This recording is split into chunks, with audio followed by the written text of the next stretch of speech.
Welcome to the Rim Break Rodeo. We hope this video helps. In this video, I will compare QuickBooks Simple Start vs Essentials, which is better. Open the Simple Start dashboard and focus on setup, invoicing, and expense tracking. I will show the core workflow, how to create invoices, and where to upload receipts so you can see day-to-day tasks clearly. Listen for tips on when Simple Start meets your needs and when to consider upgrading for more users or features. In this video, I will compare QuickBooks Simple Start vs Essentials, which is better.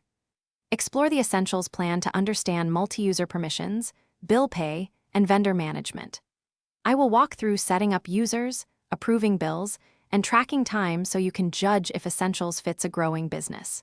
Pay attention to the multi-user collaboration and accounts payable conveniences that reduce manual work and improve cash flow visibility. In this video, I will compare QuickBooks Simple Start vs Essentials, which is better. Quick recommendation: while you manage invoices and bills, make meal prep easy with leak-proof containers I use to save time and avoid spills during busy days. If you find this helpful, please subscribe and like, and check the description for the product link and other deals. Thanks for the support. Now let's get back to the video. In this video, I will compare QuickBooks Simple Start vs Essentials, which is better. I'll guide you through decision points like user count, bill management needs, and cash flow complexity. Think about whether you need one user versus multiple users, simple invoicing versus bill approval workflows, and if time tracking matters for payroll or billing.